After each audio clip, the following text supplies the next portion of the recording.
Good evening, everybody. Welcome to Ardnahoe Distillery, to our virtual Feis 2021. Once again, unfortunately, we are having to do our events over the World Wide Web. So welcome. I have some very special guests with me this evening. On my right, we have Eddie McAffer, formerly of Bowmore Distillery. Eddie thankfully still stays with us on Islay, splits his time between Islay and another favourite spot on the mainland. And on my left is Billy Stitchell, former manager of Caol Ila Distillery, also retired and looking very relaxed that he's in retiral. And then on my far left, of course, our own distillery manager, Fraser Hughes. I think there's a hell of a number of years of experience sitting around this table. I'm a mere nipper compared to these guys. So, but tonight we're going to have a bit of crack, a couple of drams.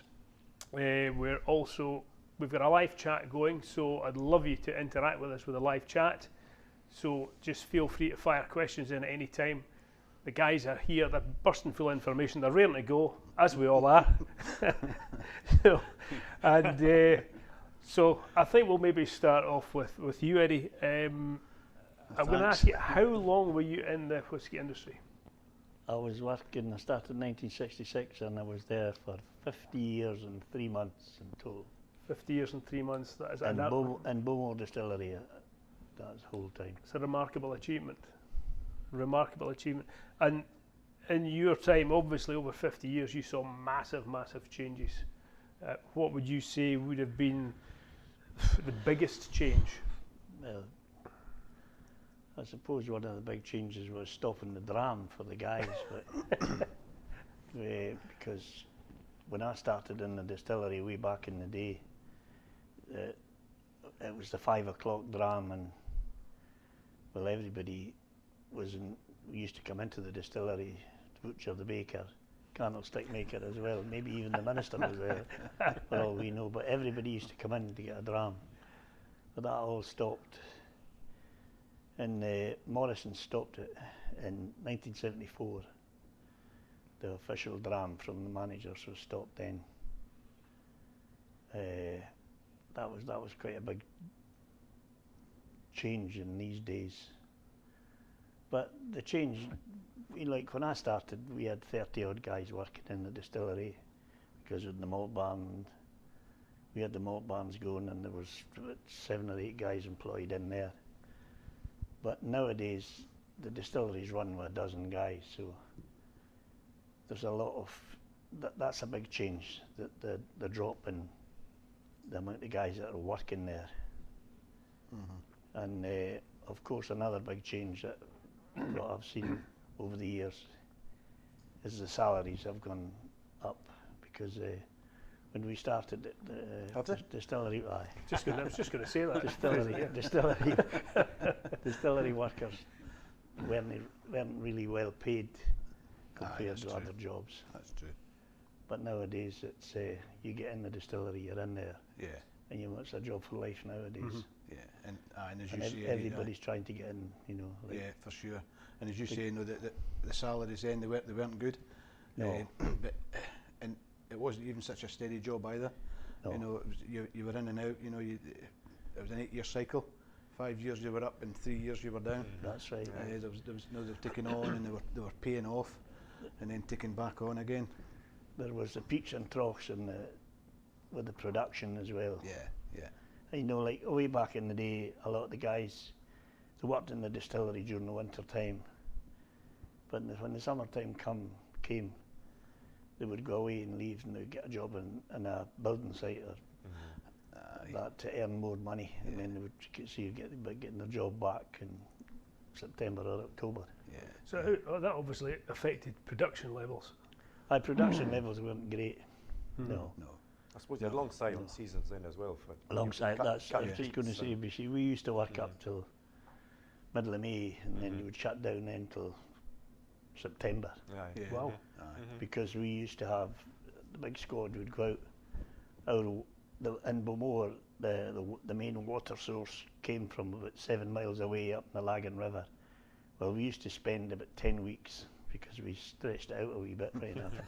But we used to clean it by hand with scythes and all that. So there was long stretches where the summer, if there's good summer weather, I can tell them now because nobody can tell me. But the older boys, they would lie back in the sun, and we used to get a football out and play in the farmer's field, the younger guys.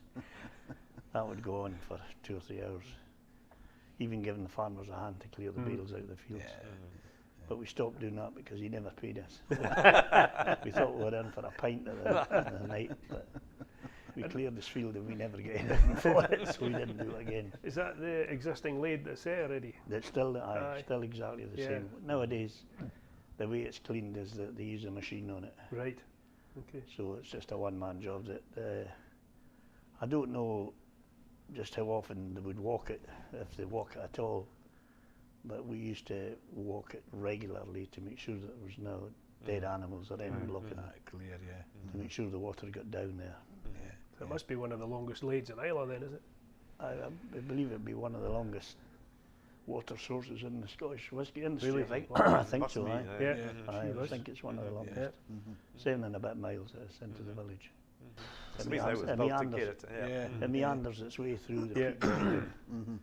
There's actually some parts of it you think was going uphill. No wonder it Quite took an you 10 amazing weeks to bit. clear it. They reckon Meandering. I don't know how old it'll be, a couple of years, but they reckon it was a squad of Irishmen that dug it out by hand. Yeah. It was all dug out by hand, She was. all the way to the village. Well, And obviously meandering, so they must have had a couple of drams Oh, when aye. they were digging it out initially. No, well, they see that the way that when they were constructing it, when they were digging it, they would go they would say they would go to the right. No, the water's not going to go, so they'd have to change it and go away to the left. They had to get it to meander to make it run. Aye. right, okay. Fascinating. Excellent. Billy, you started in 1974, a mere boy. Yeah, 1974. It's a long time ago. No, didn't quite make 40 years, just 39 years at Caol Ila. Previous to starting at Caol Ila, I was in the forestry and gamekeeping and things like that at the time. And as Eddie said, the wages weren't huge in distilleries at the time, but I went from £5 a week, and I think it went up to £15 a week. So there was a lot of new cars built at that. A new Cortina was only £2,500.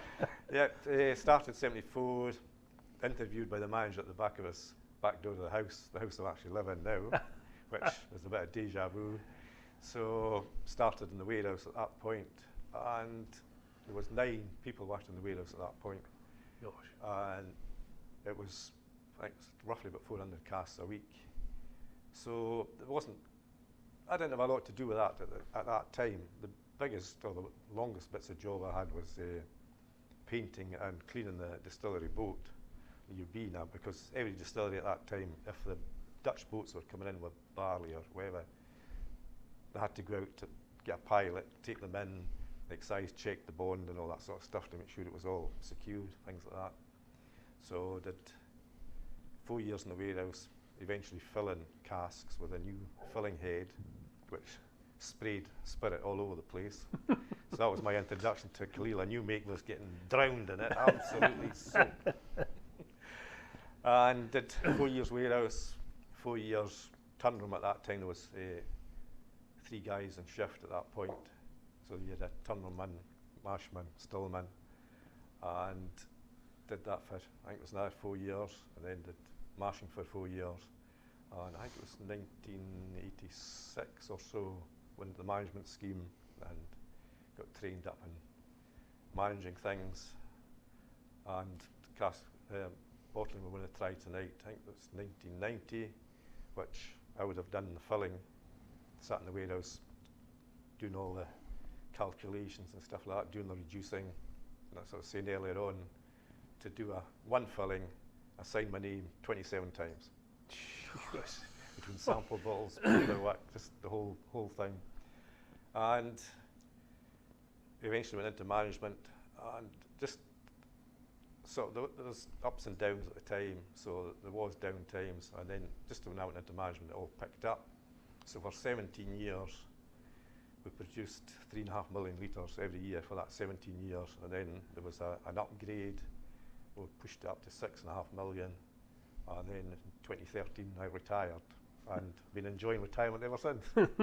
Taking great photographs, of course, around Excellent, yeah. Fine. around the Yeah. island and putting them out on social media. So, and what would you say were the biggest changes you saw in your lifetime in the industry? Probably the number of people that worked there. When I started, there was 32 worked at the distillery. Everyone was sort of on site filling casks, although everyone was shipped off because, as people used to ask, why do you not warehouse it in the Isla? And the warehouse there only holds about 6,000 casks. I was saying you probably need about 40 or 50 warehouses that size just to cope with the production that was produced at the time. So it was all shipped off. And 1996, it changed to tankering it all off. So that was another change. That got rid of warehousing. It was all sort of moved centrally then. And probably, well, in 74 when Caol Ila opened up again, it was fairly well automated. And it worked very well. And then in, I think it was 2010, it was an upgrade, so it was really automated, which cut down the number of people. Probably made it more consistent, which it did, and that's probably the biggest change. Aye. Incredible. Fraser, you're the whippersnapper here. Oh yeah. You've been in the industry since you were a nipper. How long? 1982 was my first job. Bowmore Distillery. I was 16-year-old. Showing tourists around the distillery at the time. Obviously, it wasn't as busy then as it is nowadays with tourism. Eddie, were you kicking his backside around the distillery in these days? No, I was trying to hang on this tail to find out how it was made. I would listen to him. Try to join the two. It used to be great though, because the late Donnie McIntyre, he used to be a mashman. Obviously, you had Americans coming over at the time for tours, and everything was bigger and better in these days. Used to ask the late Donnie for what was the best wash back, Donnie. just to put their heads in so they could get a right good sniff. So, but no, as a young 16-year-old, it was great seeing their heads getting knocked back at the time. But no, 1982 started at Bowmore Distillery. From there went on to Auchentoshan. Spent 10 years there. Started off in the warehouse. Moved into mashing and then distillation, but my main job was the mashing at Auchentoshan and showing people around as well. But yeah, no, it was an education at Auchentoshan. There was some good times then as well. Some great lads. In fact, there was quite a lot of Isla guys worked at Auchentoshan. Probably half a dozen came from Isla to work at Auchentoshan. So no, a lot of good times there. From there, moved to Glengarry, up in the northeast. Worked my way around the northeast coast to the west coast, and then obviously back to Ardnahoe. Back here, yeah. But no, yeah, a lot of time spent at different distilleries. But the main career was spent with Morrison, then obviously Suntory. They took over in 1995, I think it was. 1994, right. 94, yeah. So no, listen, they were good to work for as well. Suntory, very good. They're into the... Well, Suntory just left Morrison's to run it. Yes, yeah. The three Right, distilleries themselves. Yeah. They were into an awful lot of trials, but excellent. Well, they were doing their own scientists, and that were always about, weren't they? Yeah, which in my mind was great as well, because you could learn off of these guys as well. That they're into getting fruity new make and what have you. I know that was great times as well. But then obviously moved on. But no, it was good. Good fun, yeah. Changes that you've seen? Well, probably the biggest change that I've seen was going from refill after refill cask into first fill cask, probably in the mid-90s, I think that would have been. Before we were filling into maybe third and fourth refills. not a lot of active cask. When Mr. Rankin took over. Yes. That's when the cask quality went up. Aye, that's right. Yeah, definitely. So, but no, that's probably the biggest change that I've noticed was the cask quality. Obviously, still using refills, but more on the quality instead of the. No, Yeah, instead a of big change in instead of the. wood management and stuff. That's- Yeah. What do you that's think drove that change? Well, prior to that, it was any receptacle they could Yeah. get their hands on. That Yeah. we were filling, and the thing is, doesn't matter. We always maintained that we always had good new make spirit. Yeah. That was always produced top quality new make spirit. But if you didn't fill it into quality wood, Yeah.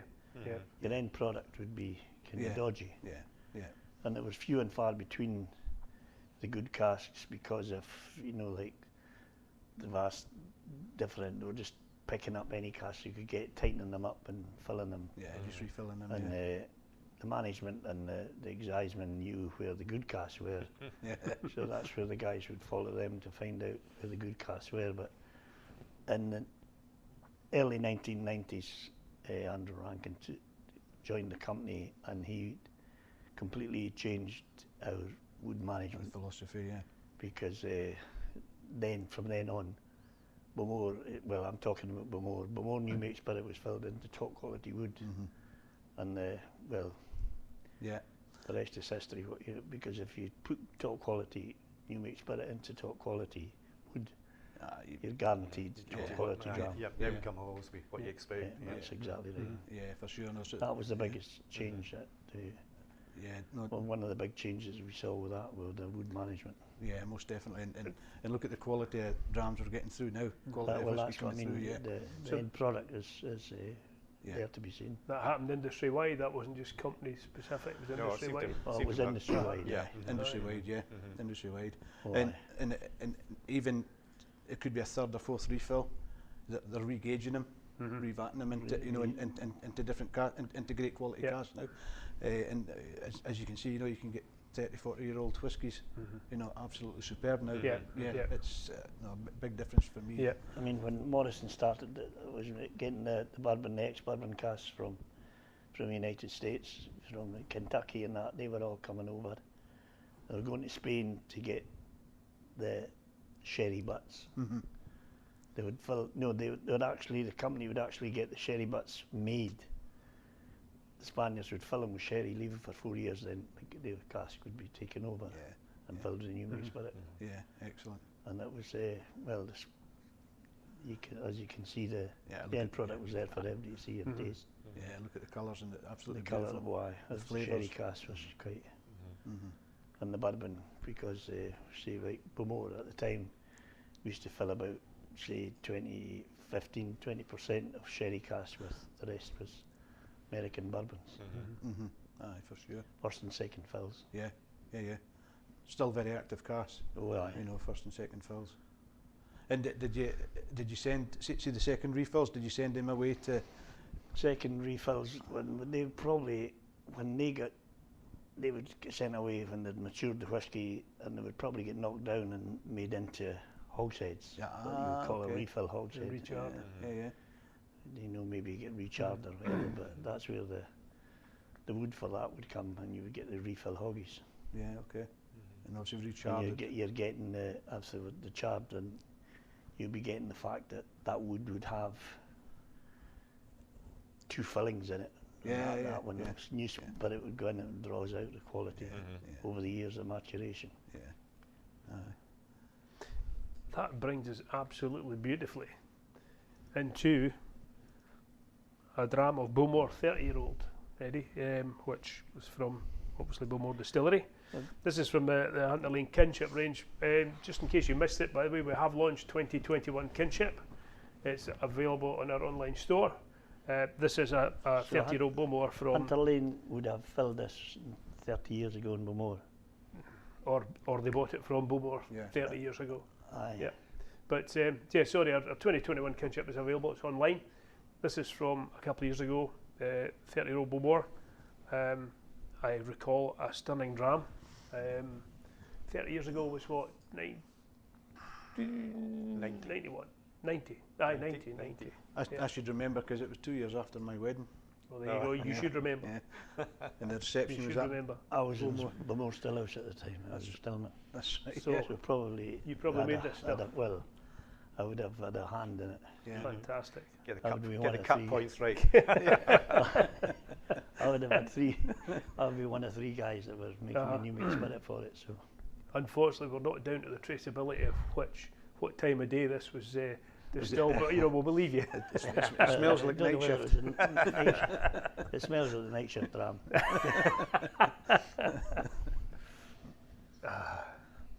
Yeah, it's got that It's lovely really nice. saltiness of Bowmore. It really has. Beautiful. Lovely floral notes as well. Fantastic. You get the peatiness in there too. Yeah. Even for after 30 years. Still there. It's away in the background right now. But was the peating level still the same then as it is just now? Eddie? We always peated 25% or 25 25 parts per million. parts yeah. per million. Yeah. Should say 0%. We always try to get that was what we aimed. Yeah. We would probably on a kiln with say 21 tons of malted barley in it, would smoke it for 15 hours, Yeah. Okay. and then the rest was just hot air to blow the moisture You, out. you had a yeah. kind of table where you were working out how long you needed to smoke it for. Aye, well, Yeah. depending on the tonnage you had above you. Right. If you had just 14 ton, you'd probably do it for 10. Yeah. But it Yeah. used to be a floor and a half. Yeah. We Okay. put on the kiln. And was that 14 ton on one floor? Was it? 14 ton on 14 one ton. floor. Well, we had 14 ton, and two half floors of 7 tons. Ah. Okay. Yeah. Yeah. And that 14 ton on the bottom floor and 7 ton on the top floor was malting at the same time, in Yeah. the middle and the other half Yeah. were down 2 days later. Yeah. Okay. There's nothing better than a freshly laid malt floor. You The smell of that. the Lovely green smell, malt smell. smell of the wet Aye. barley on the floor. Yeah. Aye. Used to walk up to school and the Yeah. floor was just out there. the Everybody windows. looking in the windows. Aye. Used to sit in the school and they'd be smoking the peat and it was coming in the windows. When Coming I over. was- when- Where have you been? when we were going to school, they're looking in the windows you'd be smelling it.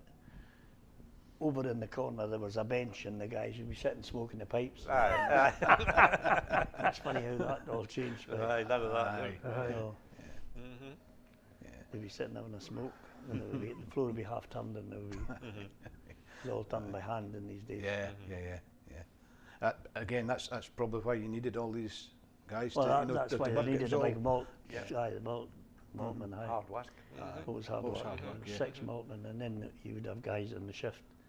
And because we didn't have machines in these days, Yeah. way back in the 60s, the night shift man would probably have to put the grubber through about 9 times, Yeah, just back and forward all the time. especially in the now, summertime. Yeah. Actually, I Once remember it- my yeah. grandfather saying he was head maltman in Burghlady and used to go down and check them on the night shift and that, see if they'd been turning the floors and all that right. Aye. So he used to hide stones in it here and there. And if the stones were still right, it was You've not done it. Tricks of the trade, eh? Eddie, you knew what you were doing. This is a cracking dram. Absolutely superb. Absolutely yeah. beautiful. Superb. Well, you see that would have went into the quality wood was just starting at that time. Yeah, absolutely beautiful. It's Fantastic you dram. know, it's sweet, slightly smoky. Nice one. It's fantastic. Strength is that on that now, Paul? That's 46. 46.2, yeah. I was just going to say about 46. It's just It got a held the great, strength well. it's got a Yeah. great But it's balance still- of it's a of lovely smoke. colour. and- Yeah, great balance of smoke. You know, sweetness, Lovely golden colour. beautiful. Beautiful, beautiful. Nice one. Nice creamy legs coming down the glass as well. It's got a lot of personality, that dram. It's got a lot of Eddie McAffer in the dress. It's got the operator's personality in it. Eddie's legs, is it? It's a pity you hadn't got decent legs today. I remember getting told a story that when Dad was manager at Bowmore, used to get guys going up to cut the grass at the house. Obviously, we were too young at the time. We weren't allowed anywhere near mowers at the time. two of the employees at the time. Two of the employees, we won't mention any names, but I could probably mention the nicknames, could we? Maybe not. No, I don't think so. Small world. They're still alive today, but Angus Ferguson used to drive them up, and Dad used to wonder why they were getting driven up, because one of them had their licence anyway, so it was the old Land Rover that Angus used to drive them up and drop them off. The excuse was that they were needing a Land Rover for the warehouse. That's what it was. Yeah. So Dad used to come in the morning and say to yourself and Stuart Hodgson at the time, Oh Christ, I remember it. Christ, Ina's bad in that drink just now. I'm worried about Mrs. Hughes. Well, I'm looking at Stuart Hodgson. I said, no, I don't think so. Someone, I ticked on right away, but you carry on. Aye, so, obviously there's nothing wrong with Mum, you know, but the Rob Roy at the time, you know, Dad used to take a bottle home. You get a bottle, it'd be up to the shoulder. So. In the It morning. was down to that in the morning. Mrs. Hughes is drinking a fair bit of whiskey, but it wasn't. It was the guys who used to volunteer to go up and cut the grass. Mum was dramming the boys all day. She was very heavy-handed. The guys used to love getting a dram off Mrs. Hughes by Joe, she's kind of. The grass Must have been a getting queue cut. to go and cut your grass. Want a cup of tea, boys? No, we'll just have a dram, Mrs. Hughes. That was brilliant. Mr. Hughes thought was one that couldn't understand why his whiskey was getting such a rattle every time. You would go out in the morning, it was up to the shoulders. You come in at night, it was down below the label. Brilliant. Absolutely brilliant. Right. But no, beautiful dram, Eddie. Superb. Absolutely superb. Fire in questions if you want, people. We're ready and waiting. If you enjoyed the dram, give us some feedback on it. We've got the man that made it sitting to my right here, so you can ask him any question you like. 1 out of 10 to 10 out of 10. Oh, lovely. Beautiful. Absolutely beautiful. Well, dram number 2 that's sitting in front of us is from the Caol Ila Distillery. Yep. And I guess you probably had a hand in this one as well, Willie. Well, I would, 1990, I would definitely have been overseeing it getting filled into casks. We were still filling casks that time, and it would have been hogsheads, American oak, second, third refill, whatever it would have been. At that time, customers used to give us the casks to fill. So we would do it in batches. There'd be so many for Duo, so many for Johnny Walker, so like things like that. And obviously, at some point, Hunter Lane must have bought either early on or whenever, because everything was matured in the mainland, so we never actually saw what happened to it once it left the site. Our goal was to produce the correct spirit, the right phenol level, put it in the correct casks, and that was basically our job done. So when it came back in a bottle, we went, yep, we got it right. Yeah. And again, it's a lovely dram, nice colour. Yes. And it's 42%. Yeah, 42.4. Yeah. What's Nice what peating level did you use? That's Was it top secret? no. Well, it probably is, but it No, was Not now. in the malt. It was 34 parts per million. But again, at that time, Lagavulin and Caol Ila used the same phenol spec, although the spirit is quite Yeah, different. different. yeah, Yeah. yeah. So it's all down to the cut points and how fast you run the stills. So that's what makes Caol Ila what Caol Ila is. It's a lot lighter.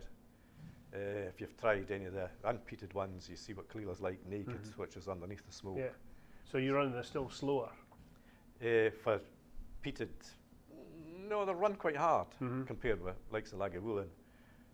For unpeated, you've got to run everything very hot and what do you call it, fermentation time and all that's totally different, so you can get the clean green grassy spirit that you're looking for.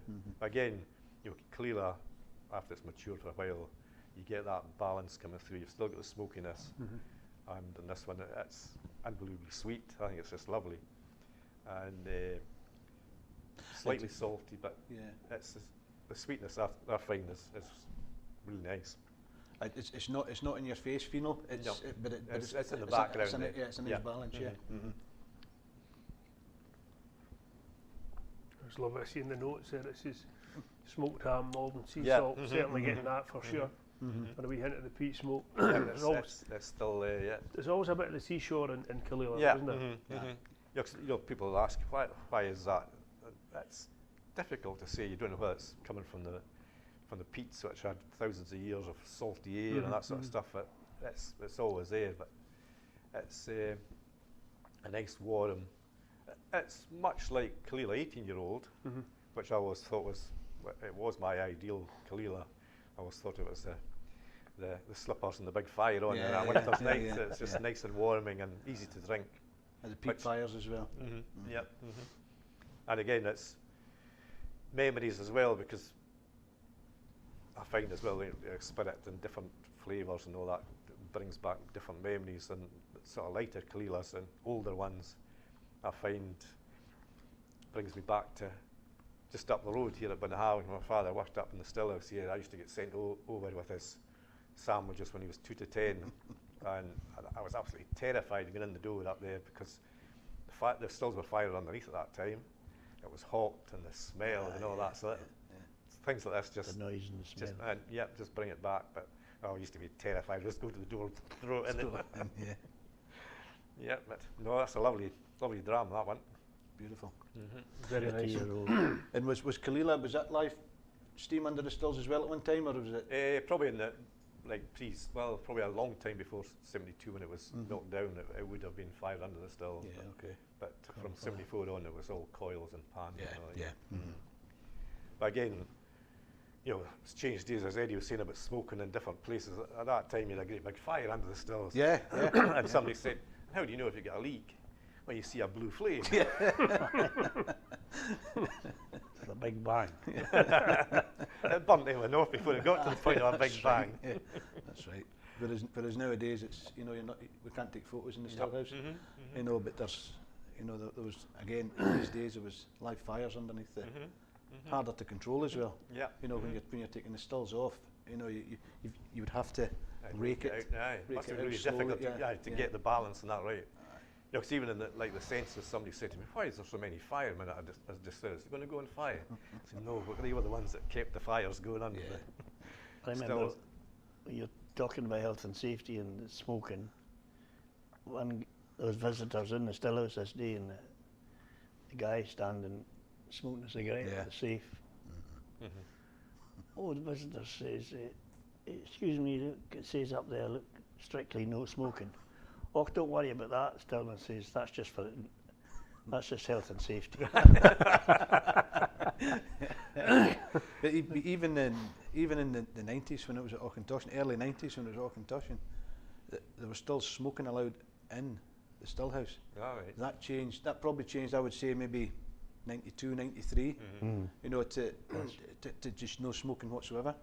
But no, even in the early 90s, there was still smoking in the still house. You think? That's just for insurance purposes. Yeah. Yeah, because at Caol Ila, it was the main staircase in the front of the building. There was ashtrays there, so the stillman would stand out in the stairway, watching the stills, and he would cigarette out, and then he would go running in with tackety boots, and there's more like sparks flying in. That's one of the big changes you see in the distilleries nowadays. None of the guys smoke. No, it's all changed. And nobody smokes anyway. Yeah, And that's it a hasn't great. done for years. It hasn't been like that. No, a great change that was. It makes a big change. Yeah, big change. Yeah, definitely. Remember at Auchentoshan, I know it's not Auchentoshan here, but we used to go on top of the lorry, for emptying the draft. Winter time, it used to freeze in the bottom of the draft hopper. Had to go up with a wooden pole to rod it.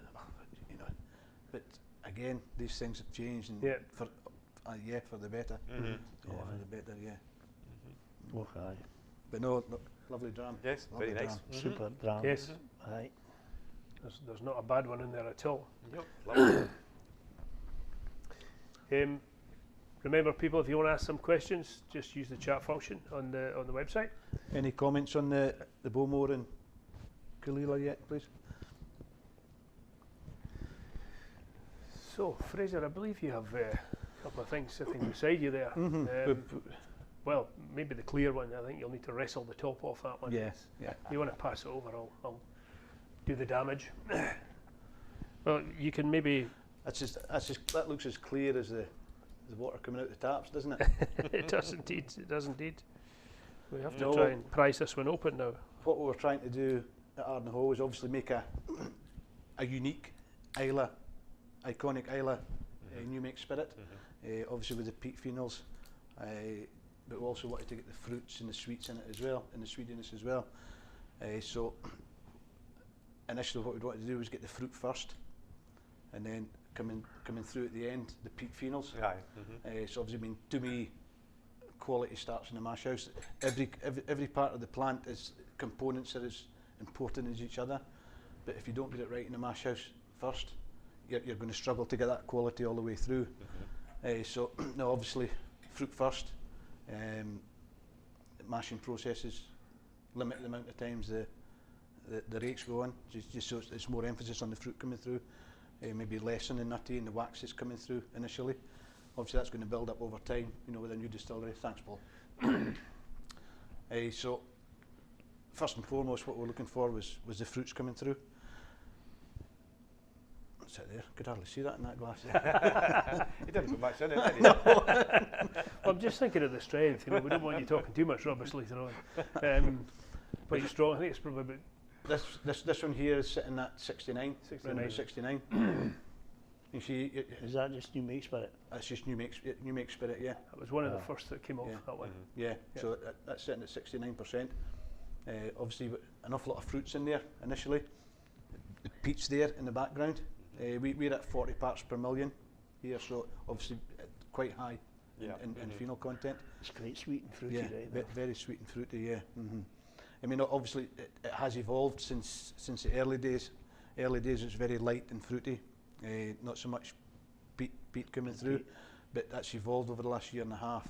The malt you use, what's the phenol content of that? 40 part per million. 40? 40, yeah. So quite high in phenol content. But obviously, you're not getting that initially in the nose. Not coming through. No. But take a wee sip.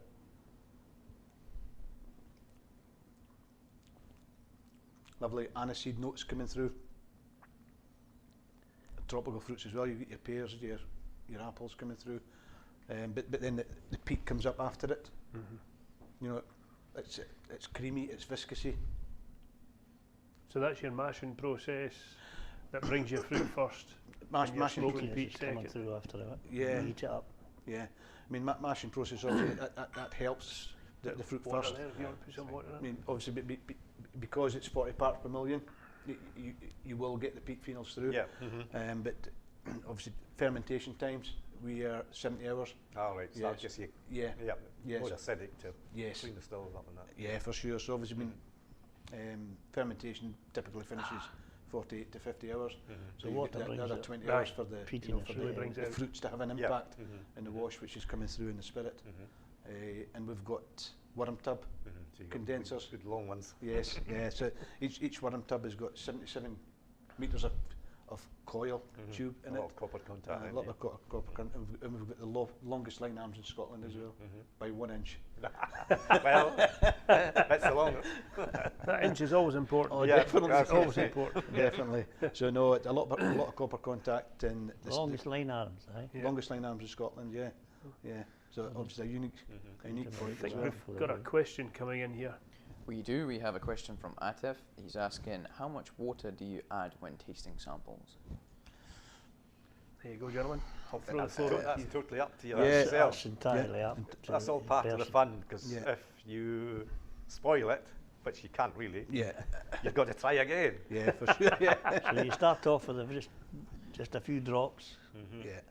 and it releases all the flavours. But you've got to add to it if you don't think it's releasing enough of the flavour. Yeah, for sure.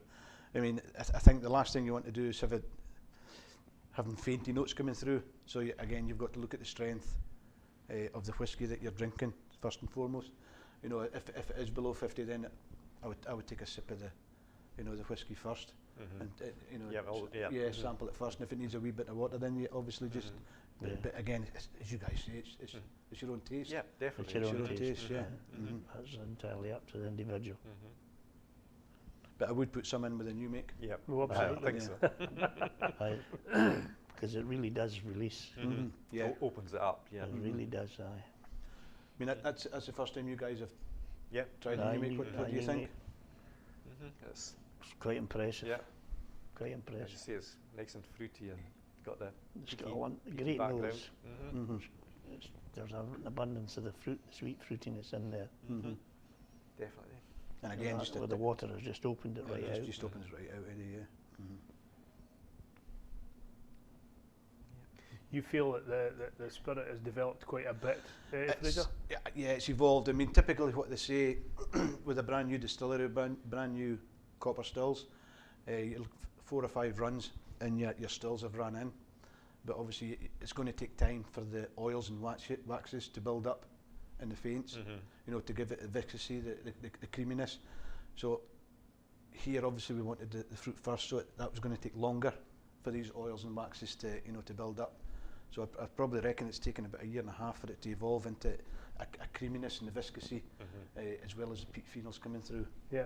But it's not lost the fruitiness and it's not lost the sweetness. It's still there. It's still there, and it's in the forefront. So no, it has evolved. So you know, I think people will be in for a nice wee treat. Good. I think we've got another question, Kelly. We've got a question from Adam. He says he's loving the stories from Fraser, Eddie and Billy. He's asking, for each of the Bowmore and the Caol Ila, is there a specific memory that you have at all from each of those drams? What did he say? Do you have a specific memory from any of these drams, Eddie? Any of the drams? From that time, Especially from that time, from the 30 years. no, we need to be careful here. I can see the pause. Well, I mean, I don't really know how to answer that question. What year was that? What year was that again? It was 91. 91. 91. 1990, I was, sorry, I was 1990. in the still house at the time when that new make spirit was made to be filled into these casks. So we can say that the new make spirit was done perfectly good, and it was then filled into good quality. I think it's be hogsheads, probably, because that's what we filled at Bowmore. Yeah, The initial. Who were your fellow stillmen at that time, Eddie? I'm just trying to think who the stillman were. Was Willie Fish there at the time? Big Willie. Big Willie, yeah. Big Willie was there forever, aye. Big Willie and James McTaggart. Was it James? Yeah, he went to Aaron Distillery, obviously. Aye. Was it? No, it wasn't 30 years ago. Well, but I will Angus would he have been there? Angus Darragh now. Aye, he was in the malt barn at that time. Mark Barnes, yeah. I think it would have been James McTaggart. James McTaggart. Yeah. Obviously he went Yeah, to. and he's now running Aaron. Yes. What That's a right. proving ground, eh? Yeah. Yeah. What a proving ground. There was a lot of guys from Morrison's that went on to either become brewer, assistant manager. I see that's the thing, was like when I started in '66, first job I had was digging a drain Yeah. for a fortnight. And I never even had a pair of working boots, it was a pair of just shoes on. But I was there for a fortnight, and then the manager at the time, Mr. McCall, asked me if I was actually on strike with the Seamen's Union at the time, because Right, it was deep okay. sea. He asked me if I wanted a job, so that was me in August 1966, and I was there. Warehouse, I did everything.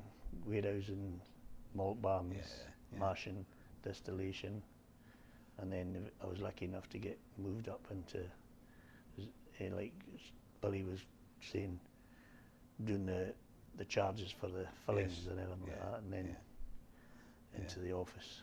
I know it was good days. Obviously, I mean there was a lot of promotion, but there's promotion going on, and that's what I like especially about the industry. You know, if obviously if you show aptitude, then you know you can look to these guys. That's going to be the next manager. So you want to impact. I worked under 8 managers. 8 managers, Wow. did you, Eddie? Yeah. And each one of them would have had different ideas, and different ideas, and that's you know, like working under these people and watching them how they operated. It was a big influence on how you operated yourself. Yeah, most Absolutely. definitely. Aye. And you get ideas from every one of these managers. Absolutely, aye. That's where you picked up. So then you shape your own Pick up spirit things, then. yeah. Yeah, aye. Aye, most definitely. And you learn what not to do and what to do when you're a manager. Yeah. It was more definitely of not to do Yeah. and what we would have to do. But yes, we certainly learned that. Yeah. And we learnt the hard way. Aye. We learnt the hard way, yeah. What about yourself, Billy? What do you think? What do you remember from 30 years ago? That far Well, I back? suppose 30. 1990. Yeah. Well, again, it would have been 8 o'clock in the morning, get into the warehouse, taking spirit charge. And at that time, I think it was then the excise had gone, but you still had to leave the spirit after you taken the charge for 20 minutes or half an hour so that they could come and check before you reduced it. Yeah. So you would then reduce it probably about, I can't remember, 1,000 litres would have gone into it, because I always remember 4.546 litres going as a gallon. Yeah. So that's one of the figures that stuck in my head. Yeah. So you reduced it down, and again you had to wait a certain amount of time before you actually started filling the casks. And it was not an automated system, but there was 2 filling heads which were air operated, and they would fill the casks. But the first 4 casks you had to gross and tear to make sure that the computer was sort of synchronised and working right, so that it was tied in with what it was in the cask. Filling sheets, you had 25. It was hoggies that were filled at that time, or most of the time it was American oak hoggies, and 25 on each sheet, so you had 25, 25, 25. So it was 75 went in a load for either McBrains or Mundles, whoever it was at the time.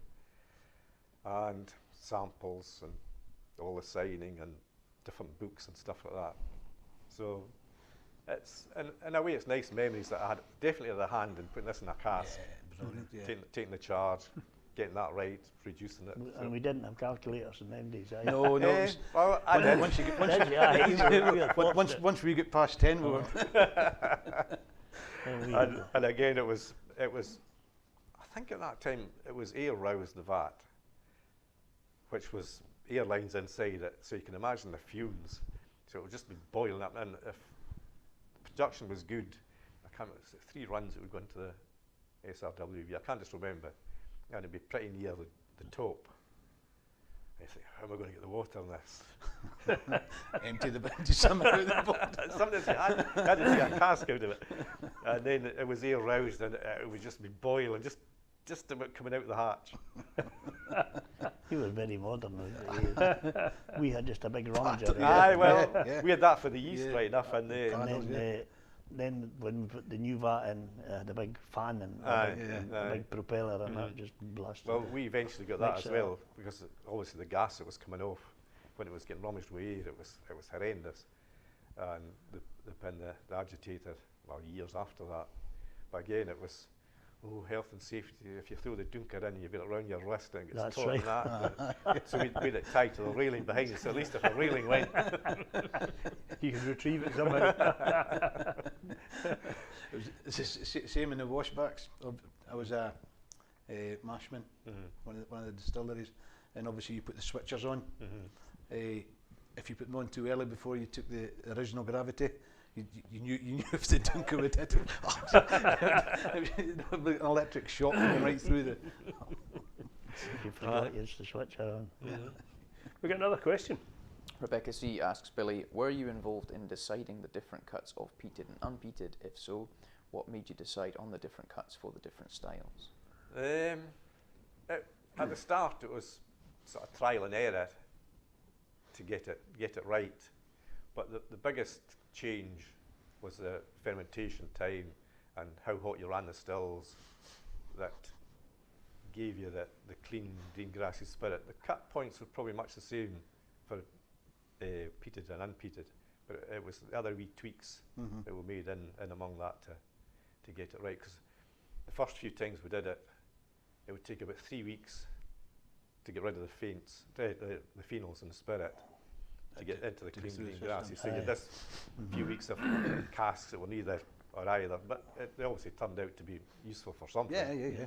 And then the same again to get the phenols back up. But after, I think it was about 2 years, we figured out how to manage it. So if we finished peated on the Friday, on the Tuesday we had unpeated by keeping the faints and different things like that. Just store the faint somewhere else. Yeah. So was your fermentation longer on the unpeated? It went from, I think it was 54 maximum for the peated to anything under 80 was, and absolutely no carryover in the stills. If you get the slightest hint of carryover, that just wrecked that whole SRW. Actually, obviously with unpeated, you've not got the peated, you know, to mask the, you know, the different aldehydes and the bad flavours coming out, not the bad flavours, but the unwanted flavours coming out. But no, it was tricky, but it was obviously doable. You know, people maybe say they can still get sort of peaty notes coming through in some of the unpeated, but again, that's probably cask influence. Depends what, you know, because if it had been a Lagavulin that was filled, again, wood management got a lot better. So you didn't put a light lowland into a heavy like a Lagavulin or a Caol or things like that. So it was a lot of things that they would manage to get it right. And I suppose back then you would have got casks from different distilleries. You know, would this Gores might have been a peated cask going to an unpeated distillery. Obviously, the smoke influence would come from these casks as well. So again, they got a lot smarter in these, watching out for these things to get it right. The cask management fairly. So I think we've got another question. Kelsey's asking the table, what has been your proudest achievements as managers? We'll start with Fraser. We'll give you a wee chance to remember one, Eddie. Mine is hide and seek, obviously.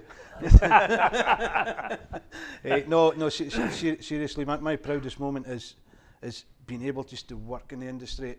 It's, to me, it's not a job. It's more of a vocation, a hobby, and you know, to get paid for doing something that that you really enjoy. There's not a lot of us can say that, you know, listen, that's a career I want for life. You know, but my proudest moment is, you know, working my way up from the warehouse up to where I am just now. Fraser, this is live, by the way. We can't cut that out for Scott and Andrew not to see that, to realise that. If anyone saw the operator's tour, it's take 25. But no, seriously, proud of just working my way up, and but not forgetting, you know, where you come from. It's being part of it. It's not, to me, I'm not a distillery manager. To me, I'm part of the team. You know, you've got to be part of the team. You've got to be part of the team. I mean, they say there's 3 ingredients to make Scotch whisky: barley, water and yeast, but there's 4, and that's the operators as well, because if you don't have the operators, you know, I mean, managers can just oversee it. Yes, obviously tweak here and there, but to me, you know, the operators are the you know, the 4th part of making. Because you can't micromanage it. No. You can't be there 24/7. No. It's all trust. No, definitely. So, you know, and the quality that's coming through here just now, you know, the operators are doing a fantastic job. Fantastic job. Yourself, Billy, your proudest moment? Well, again, I suppose starting off in the industry and just working my way up and getting into management, which I hadn't planned. It sort of happened or evolved, if you like. And there was 27 distilleries, I think, in the company at the time, and Caol Ila was pretty much near the top. Most of the time I was in charge, which I was very proud of, and that was probably my biggest moment, was keeping it there. The league table was hard to maintain, but Eddie? I think the proudest moment for me would have been when I was told, I was out in the yard and I was told that I was going to be the manager of the distillery. And that sort of just blew you away. You know, I just couldn't believe that I was going to be the manager. I'm standing looking, because I was out in the yard at the time, and I'm standing looking at the distillery, and I'm thinking, this man's just told me that you're now the manager of this distillery. Like, you'd worked your way right through. The only thing was, I was pleased to go home and tell my wife, but I'd just been, I would have loved to have been able to tell my mother, because my mother didn't want me to work in the distillery in the neither first did place. mine. Aye. So I'm getting that, shivers up now. she, but she unfortunately wasn't there. But Should have been looking down. aye, Should have been looking down. it was the standing, looking at the place and saying, "Wow, Yeah, I'm the manager of the Bowmore Distillery after all these years." I know. And again, you It sort just sent a shiver through you. yeah, definitely. Iconic distilleries like Caol Ila and Bowmore as well. I mean, because, who gets that? that's right, because Bowmore, we had the 3 distilleries, but we were number 1. I mean, just sitting talking to the 3 of you, it's I can feel the emotion coming from all 3 of you, and it kind of gives an indication of how special the industry is. And yes, you may be retired, but Steady. it's still a massive, massive Yeah. part. Sorry, you a wee bit ago, you emptied it, but you know, it's been a massive, massive part of your Yeah, life, and it'll it never was leave you. a It's huge just- part. Yeah, Mm. yeah. It's been your life, really. Yeah. No, 'cause it was quite, well, not strange, but, you know, started off quiet. I was absolutely hated doing anything like this. Eventually going abroad and doing like sessions, 160, 200 people. And it got me around the world, which was brilliant as well. That And must getting have been- paid for it. That must have been daunting as well, though. Mm-hmm. You know, speaking in front of know that many people. It's The worst one that I felt was, it was in Bowmore Distillery. It was the very first festival thing, I think it was done for, it was Jim McEwen that set it up. And it was for the Ideas group, I think it was. 2005. It was a long time ago anyway, and I had to do a bit on yeast. I was up there, and at that time it was, what do you call it, the projector onto the, and I'm there and I've got a glass of water, poof, it's all spilt on my notes. No, I'm never doing this again. And how many thousand people you reckon you presented to by the time you retired? God no. Aye, because getting that sort of status of the manager, it got us around the world, as you say. You know, San Francisco, Kentucky, New York, Moscow, Paris, God, you name it. Yeah. It's fantastic. Fantastic. Actually, it was It funny. was never have, San Francisco, going over never the have, never have dreamt of imagined that. it. No, No. never in a million years. Yeah, going over the Golden Gate Bridge, taking round, and you get into this wee sort of village, and then through all the woods and that. And then you get to this liquor store, if you like, and you go in there, and there's all the Isla bottles along the top. Yeah, and fantastic.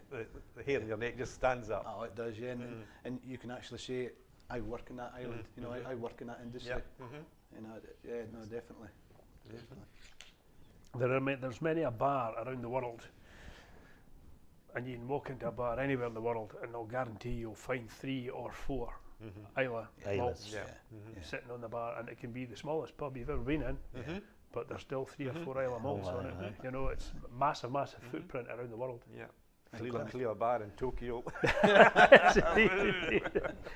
I believe there is an Ardnahoe bar in Tokyo. I'm sure there is. Yes, there is. We were sent a photograph maybe about a year after we opened. There's an Ardnahoe bar in Tokyo. So there we go. Excellent. We've got another question. We do. For the table, John from Ardnahoe is asking, what makes the biggest difference to the final product? Is it the mashing, the distilling, the choice of casks, or something else? To me, it's all of the above. Oh, Yeah, it starts in the mash house. It's quality. Yeah, it definitely starts in the mash house. But if you haven't got all of these components, you know, then you're on to a loser. It's all of the above. Seriously. Get your temperatures right in the mash house and converting all this starch into the sugars. fermentable sugars. Yeah. And then from then on, it's just If you don't get it right in the mash house, you're not going to get right all the way through. That's right. But each of the components is just as important. If you get it right in the mash house, then the fermentation kicks in, and then the distillation kicks in as well. If you've got a conscientious stilling, you'll get your name spirit. And you put it into quality wood, which Yes. happens all the time. That makes a big difference. Definitely. Oh, definitely. Definitely. So good casks is of utmost importance. I Paramount. think that's quality, good cask, quality wood. Yeah, paramount. Yeah. It's fantastic. This is not for you, Fraser. This is a question for the 2 gentlemen here. if you were still in the industry today, Eddie, is there anything you would like to change? Me. You're still in the industry. I don't know really. That's quite a hard one to, because it has evolved, and we have to be honest and say it's a lot better than it was when we started. Though way back then it was the norm to have to get dirty and down and dirty and get in about it with no PPE the way they've got nowadays. But no, I don't think. I think I would just leave the way it is, because it's evolved into something that is really a bit special, and it's just It's quality driven. it's quality driven. But you guys were in when that change happened. Aye, we could see. Yeah, It was something that we strive to do all the Yeah, time that's to right. make sure that, well, Billy will know, it was to make sure that the new make spirit was done just absolutely spot on, Yeah, definitely. Yeah. because then once it gets filled, it's out of your hands if you're going into the Yeah, wood, but it's got to be right. going into the you've wood. got to be right what you're going to put into the cask. Aye, definitely, Eddie. Yeah. Yeah, definitely. Yourself, Billy, would you change anything, or do you think it's gone the right way? Or It's probably gone the right way. When I think back when I started mashing, you pressed that button and the grist started coming up, and you added the water and the right temperature and all that. But you didn't know why. We were never told. Aye, that's We were right. never told. Where now the guys do all the different courses and all that, and know enzymes and how it all works and how it breaks down and the sugars, and but we were never told. If you ask the question, just shut up and just press that button. But again, it's quality control. That, like, for many years it was PT, not PT, Not so good. Yeah, and now it's analysed to death, yeah. and they know exactly the ppm and the spirit, and if you're plus or minus 0.5, you get a kick in the backside. Yeah. So that's good to get it right, because obviously in years to come, all that'll come out in the bottles. Oh, yeah. The only thing I would say that I hated before I left, right enough, was you sat at a computer screen every day for hours doing health and safety stuff, and it felt a bit like producing this brilliant liquid was a byproduct of sitting at a screen. Well, that's the thing, the way it's evolved from way back in the day when health and safety was just, that's only for insurance purposes, but nowadays it rules. It rules the roost, yeah. And rightly Yeah. so. Yeah, And rightly so, yeah, and rightly definitely, so. Definitely. No, it does rule the roost. But no, there's nothing better than going walking through the plant. Yeah. Getting the smells and Oh, aye. That was always first job in the morning, 7:30 in the morning, go through and check That was everything, that, that was speak it. to the guys, which you've got to do to keep them motivated, know that you still care about them and know of they're course there. you do, yeah. before you Honestly, go and guys. spend 4 hours doing health and safety in Yeah. front of a computer screen. When we used to go into the malt barn, handful of malt, and you look at it, the guys be looking at you, break it up, and what are you doing? I'm just checking the acrospire. What's that? I says, see that little green shoot? That's got to go 3/4 the length of the grain inside there. All that explanation that we were told that by a lot of the older guys that I work with, so it gives a right good insight into how the malting worked. Yeah. But then it was different when you moved through the different stages of the distillation. I mean, what I loved when I started, Some of them would tell you and some of them wouldn't. yeah, for sure. But then, what I loved when I started was the experience that you can ask these guys. Because for hundreds of years that they've gathered Aye. that. I mean, they've gathered that information. And they've passed that on. To the next generation, and that's what I love about this industry. There's still traditional ways to do it. To mash and to ferment and distill, and you're passing on, you hope, your knowledge to these guys who will then pass that on to the next generation. I said that was the thing too, probably. I say we weren't told why the water had to be at this temperature and all that sort of stuff, but you knew from the older guys what worked, and if the fermentation wasn't right, it was because of that, or you had to adjust the mill a wee bit, and you maybe didn't know the scientific background to it, No. but you knew exactly what worked and what Aye, didn't work. Aye. Yeah. It was a different way of telling. Yeah, for sure. We've got another question. Question for Fraser. Oh, Is no. Ardnahoe going to be exclusively heavily peated, or are we going to see multiple expressions, including peated and non-peated? It's our standard standard whisky will be peated, but obviously as a new distillery, we do have to try different things.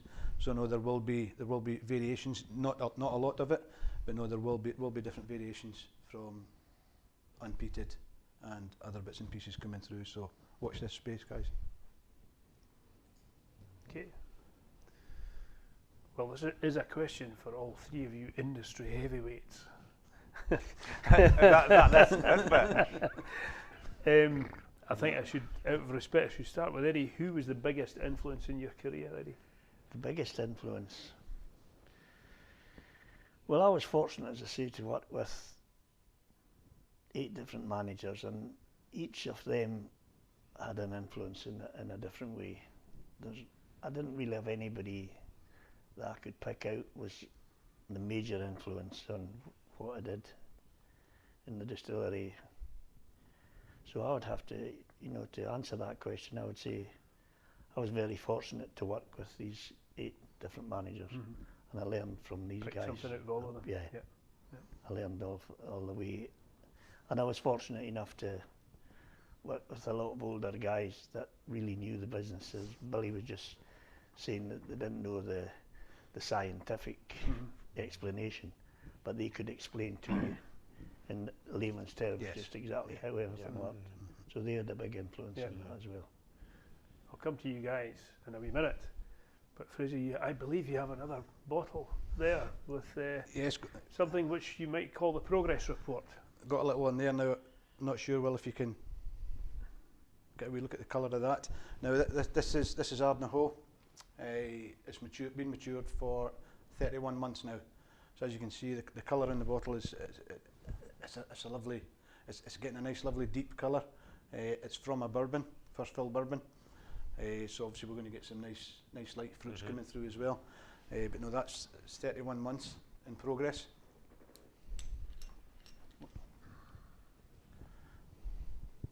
There we go. You guys first.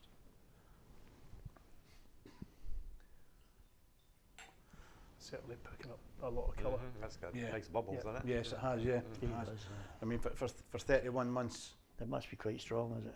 this it was filled at 63.5. So it's So it's P60. yeah. So it's probably, I guess you're probably looking at maybe 61 to 62.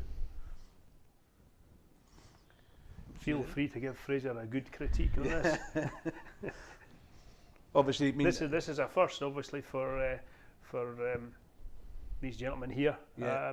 But it's just a kind of little fun progress report on how things are going. I mean, I don't know if I should be getting it, but I'm getting bubblegum cherry in it as well.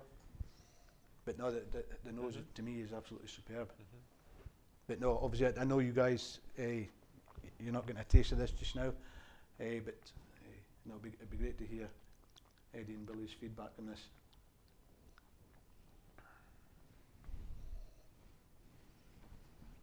Wow.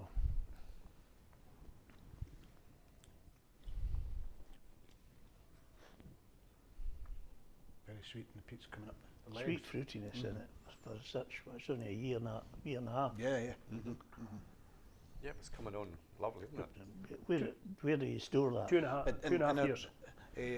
Number 1 warehouse. We only have one at the moment. Is that quite high up? It's just at the back of the sea ready. And Yeah. is the casks near the ceiling? No, near the roof? no, it's a traditional dunnage, Oh, three right, high. So that this one is sitting in the middle stow, Right. but obviously the roof's high, so it does get quite a bit of heat in the summer. Right, that's what I was going to say.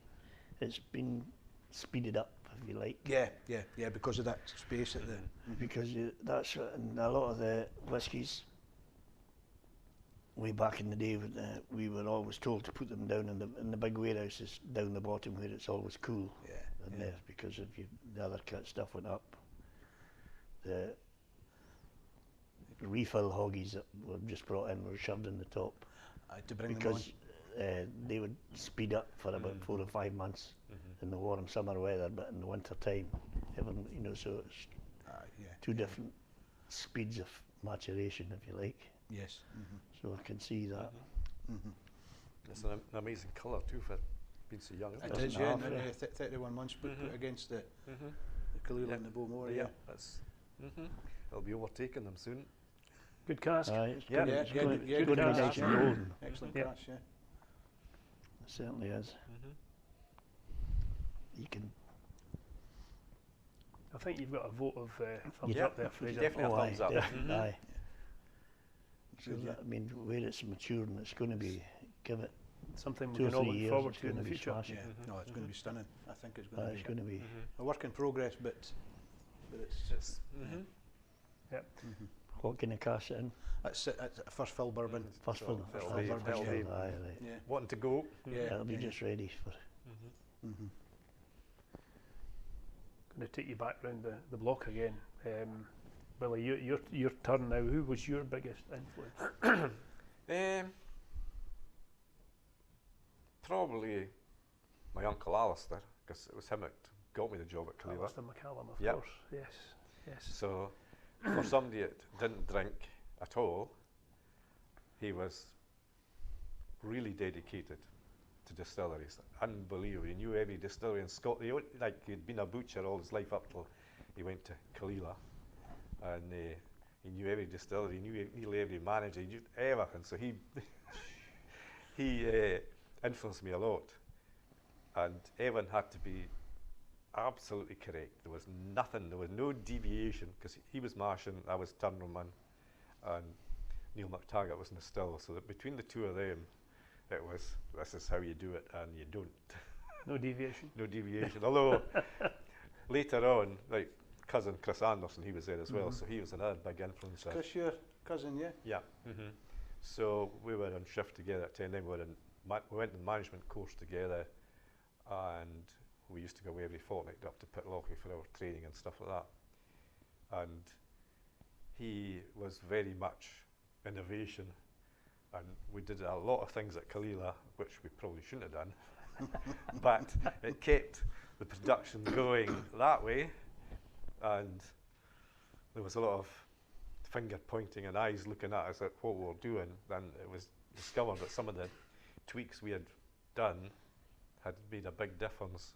Like even something simple, like I don't know whether Bowmore was the same, but if you mashed in, you had to leave it sitting for 20 minutes before you actually drew it off into the underbar. Aye. But because our turnaround was that tight to get the end of the weekend, well, it was Chris that suggested it, there was a bypass valve put in, so that the underback filled more or less as you're mashing in. Oh, So you were just instantly pumping away, but you had to watch the charts. So you had to tweak the chart a wee bit so that it looked it was sitting for 15 minutes before it actually started away. But anyway, and then the lab guys found out that the quicker you can cool it back down, the more sugars and everything else you get. So because we were doing that, we were going way ahead of everybody else. you were getting, you were maximising your Yeah. spirit yield.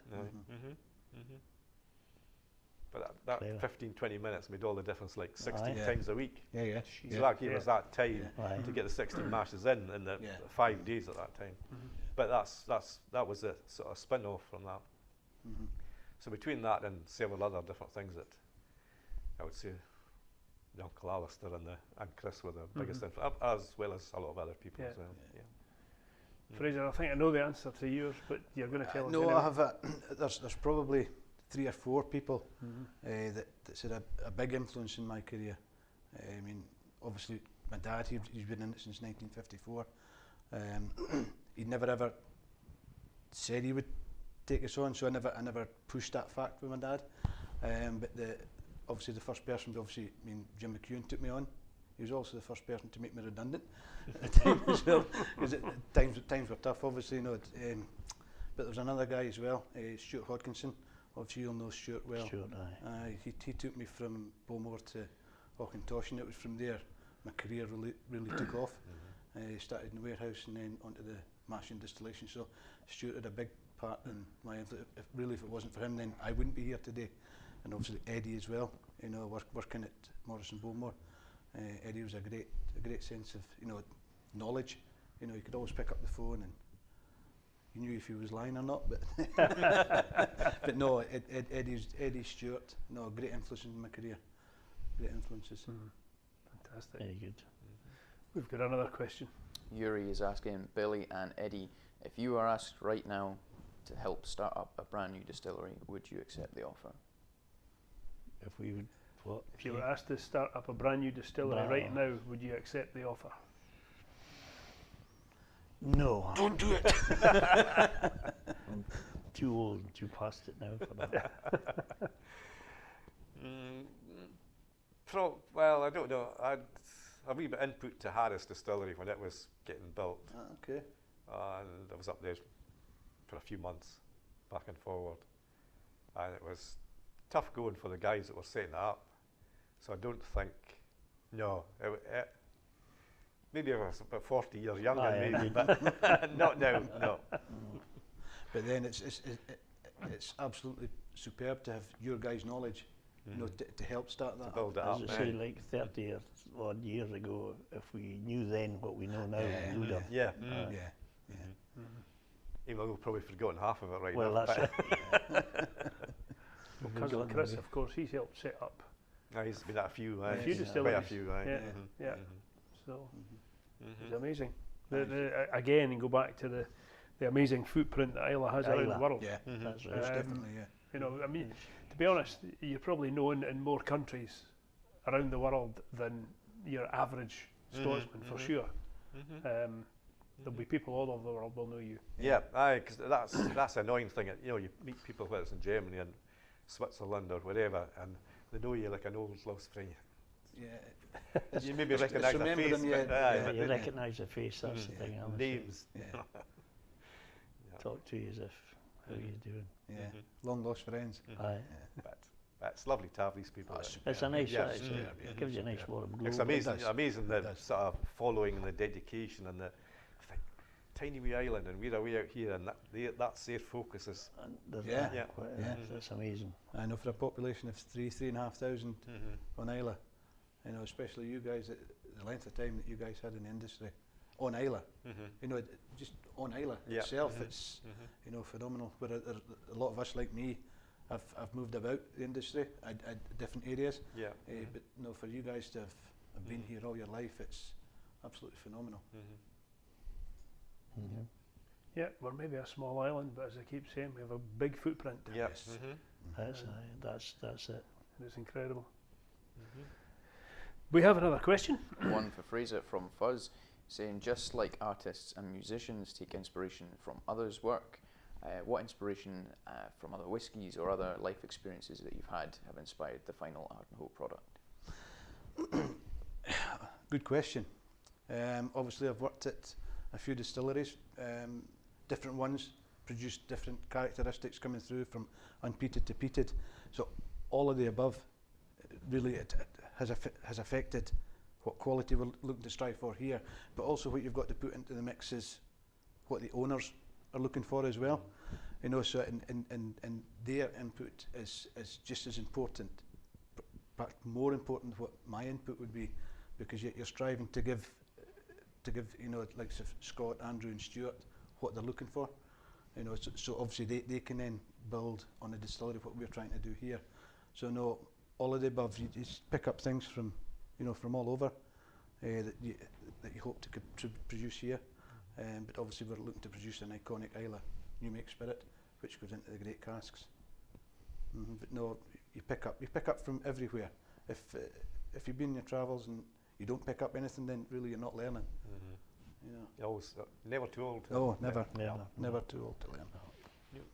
Well, I think you must learn something, because they're both still sitting here in your company, having tasted your new make spirit, so you And must be getting something right, Fraser. It only cost me a £5 each. Find out the That was cost the later. start. Yeah. So, I think this has been a great chat, and I hope you gentlemen have enjoyed the crack and Thoroughly the enjoyed chat. it, yeah. Very Um, good, yeah. it's so strange that we're not having another festival this year. People in. Hopefully, we're hoping to convey to everybody who's watching the passion that we all have for this industry, but also the friendliness and the warmth and the hospitality that we long to pass out to everybody. So for me, all it remains for me to say is to Eddie, thank you very, very much for coming along tonight and sharing your knowledge, your wisdom and your stories. Well, that's very nice of you to say so. Thanks very much. Absolute pleasure. Billy, once again, I know we see you quite a lot, but it's still great to hear you. I usually fill my stomach here. It's great to hear your stories, and of course, Fraser. I see you every day, but you know what?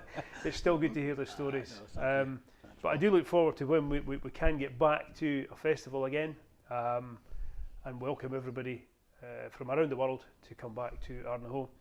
Don't forget, we've got these drams available in their online shop, along with the 2021 Kinship, which has been launched today. So go on to the shop, have a look, and see if we can entice you to share in these beautiful drams that we've had this evening. Lovely. Thank you all very much, and thank you for joining us tonight, and hope to see you at Ardnahoe very soon. Thank you, and good night. Slán Slán Java. And thank you, Paul.